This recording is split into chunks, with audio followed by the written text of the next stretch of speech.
जय शिवराय. मी त्र्यंबक आपल्या सर्वांचं स्वागत करतो आजच्या नवीन व्लॉग मध्ये.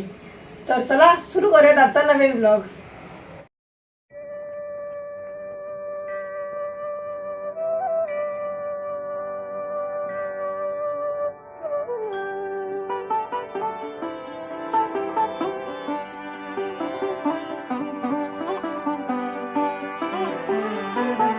देहाची तिजोरी भक्तीचाच ठेवा, देहाची तिजोरी भक्तीचाच ठेवा. उघडदार देवाता उघडदार देवा, उघडदार देवाता उघडदार देवा.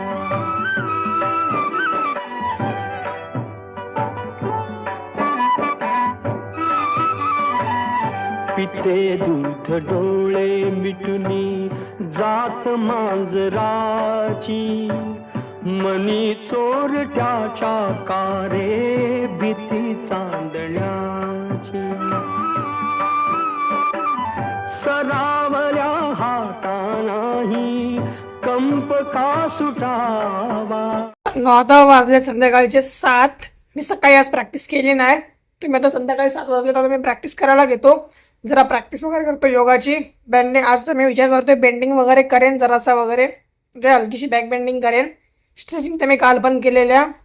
आज बेंडिंग करेन लाईट म्हणजे थोडंसं स्ट्रेचिंग करेन मसल्सला. चेस्ट ओपन करायचे ना, मग थोडीशी बेंडिंग करणं गरजेचे आहे. म्हणजे थोडीशी 1-2 आसनं ज्याने बॅक ओपन होईल आणि बॉडी पण ओपन होईल. फ्रंट बॉडी बेंडिंगसाठी ती आसनं करेन, स्ट्रेचिंग करेन. बस लेग्स ओपन आपले थाईज ओपन करायचे आहेत, चेस्ट ओपन करायची आहे. अजून आता चेस्ट ओपन झाले की बॅक बेंडिंग वाढेल. थाय ओपन झालं पण बॅक बेंडिंग वाढणार. थाय ओपन झाले तर स्ट्रेचिंग पण वाढणार. मग स्ट्रेचिंग वाढली, बेंडिंग वाढली, सगळं झालं, संपलं. आणि मी सोबत फॉरवर्ड बेंडिंग तर करतोय, कारण की फॉरवर्ड बेंडिंग माझा प्लस पॉईंट आहे. त्यामुळे फॉरवर्ड बेंडिंग नमस्कार फॉरवर्ड बेंडिंग आपण आहे फक्त. तर ती पण गेलेली. आता प्रॅक्टिस करतो आणि मग भेटतो.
हा आता मित्रांनो, आता वाजलेत रात्रीचे 9:30 वाजले रात्रीचे. मी आता व्लॉग शूट करतोय. जरा गॅलरीत बसलेलो मस्तपैकी आपला गॅलरीत बसलेलो. सकाळी देवपूजा केली खूप दिवसानंतर, म्हणजे खूप महिन्यांनंतर देवपूजा केली. प्रॅक्टिस केली तर जरा बॅक बेंडिंग पण केली आज मी जराशी, कारण की बाबा जर नाही केली ना प्रॅक्टिस तर मग कमबॅक मुश्किल आहे आपल्यालाही. कमबॅक झाला पाहिजे आपला परत एकदा, म्हणून मग मी प्रॅक्टिस वगैरे केली आज. बॅक बेंडिंग पण केली मस्तपैकी. स्ट्रेचिंग्स केल्या खूप वेळ, म्हणजे स्ट्रेचिंग्स करून होल्ड केलं तिथं, जेणेकरून तिथले मसल स्ट्रेच होतील आणि फ्लेक्सिबल होतील परत आधीसारख्या. स्ट्रेचिंग केल्या, बेंडिंग केल्या हलकी हलकी, जास्त नाही केली, हलकी हलकी बेंडिंग केली, थोडं थोडं मसल स्ट्रेच केल्या. आधी मी स्ट्रेचिंग करून घेतो, काय म्हणतात ना पूर्ण बॉडी आधी मी फ्री करतोय आधीसारखी, जेणेकरून काही प्रॉब्लेम येणार नाही नंतर आसनं करायला. कारण की आता परत या वर्षी नॅशनलला जायचं, गेल्या वर्षी पण जायचं होतं 10वीत असताना, पण स्वप्न राहून गेलं. प्रॅक्टिस कमी पडली मेन म्हणजे, तर प्रॅक्टिस वाढवायची आहे. नॅशनलला जायचं यावर्षी काही पण करून, फक्त नॅशनलला खेळून तरी यायचं एकदा. मेडल आमची गोष्ट, पण खेळून यायचंय. म्हणून आत्तापासून मी दाबून प्रॅक्टिस सुरू केली आहे. आता पुढच्या महिन्यात आता काय 1 तारीख जवळ आहे ना, मग 1 तारखेला मी परत क्लास लावेन, क्लासला जाईन परत एकदा, जेणेकरून डबल प्रॅक्टिस होईल. म्हणजे सकाळी पण एकदा संध्याकाळी पण एकदा प्रॅक्टिस होऊन जाईल. बस अजून लेक्चर घेत नाही मी आता. आणि आता सध्या ना मी एका इथं क्लासेस होतो टायपिंगच्या वगैरे कॉम्प्युटरच्या, तिकडं मी शिकतो ना, मी घरी येऊन प्रॅक्टिस करायला बघतो. पण तो लॅपटॉप आहे ना आमचा, बंद पडला. त्याने त्याचा शेवटचा श्वास घेतला. त्याला खरं तर माझ्या जन्माच्या 1 वर्षानंतर घेतलाय बहुतेक मम्मीने, पण त्याने आता श्वास सोडला. काय फक्त 16 वर्ष चालला तो, 16 वर्ष फक्त. मला वाटलं चालेल अजून मी मोठा होईपर्यंत, पण नाही, श्वास सोडलाय त्याचा. आता बघूया, तुम्हाला दाखवतो थांबा, तुम्हाला दाखवतो. तर मग मी काम करत होते मित्रांनो, पसारा इग्नोर करा. आता ह्या लॅपटॉपचा ना एक मोठा प्रॉब्लेम सांगतो. ही जी वायर आहे ना, चार्जिंगची केबल आहे ना, हिला जरा जिथं कनेक्ट करत नाही ना तोपर्यंत चालू होत नाही. आता याला आम्ही चालू करून पण बघितलेला, वायर लावून पण याला चालू केलेला, पण ही लाईट चालू होते, ही लाईट चालू होते आणि ही लाईट चालू होते आणि ऑटोमॅटिक बंद होतो. स्टार्ट होतो आणि ऑफ होतो, स्टार्ट होतो ऑफ होतो. असा याचा प्रॉब्लेम झालाय आता.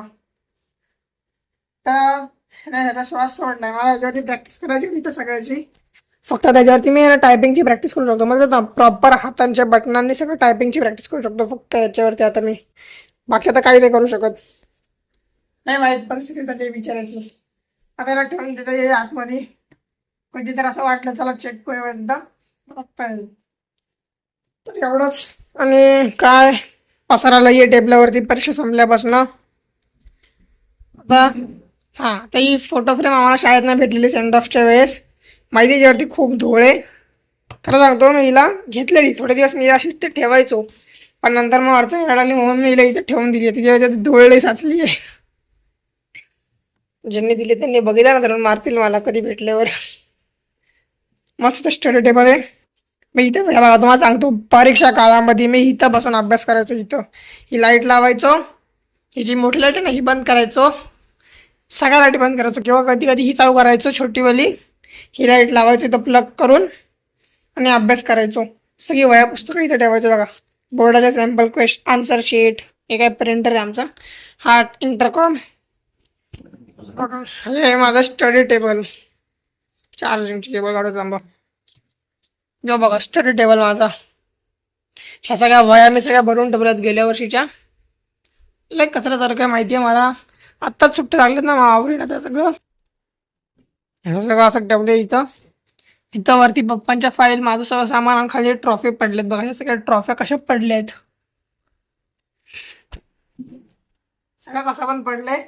आता सगळं हळूहळू नीट करता येईल. आता हाय मस्त 5-6 महिन्यांची सुट्टी, सगळं नीट करून टाकायचं, एकदम चकाचक करायचं आता. हा, तुम्हाला दाखवलं नाही ना मी, थांबा. मी ना त्या दिवशी ना बाथरूम साफ केलं. त्याच्या काचा आहेत ना, काचा सगळ्या काचा स्वच्छ केल्या. तर लई कसं तरी वाटत होतं मला, म्हणून सगळं साफ केलं. या टाईल साफ केली, कंटाळा येतो ना घरात बसल्या बसल्या. मग आता हे पण साफ करीन उद्या, मग हे वाला पण साफ करीन. कंटाळा कसली कामं करतो, करायला काही नाही ना, कारण की घरात हे असं गॅलरी पण वरची साफ केली आहे, पूर्ण टेरेस साफ केलंय वरचं. हे पण साफ केलं, फक्त इथं खालती घाण राहिली थोडी थोडी. आता उद्या काच पण साफ करेन. तर आजच्या या ब्लॉग मध्ये एवढंच. तुम्हाला जर हा ब्लॉग आवडला, ब्लॉगला लाईक करा, चॅनलवर नवीन असाल चॅनलला सबस्क्राईब करा. भेटू उद्याच्या ब्लॉग मध्ये. Take care. Bye bye. See you. Bye.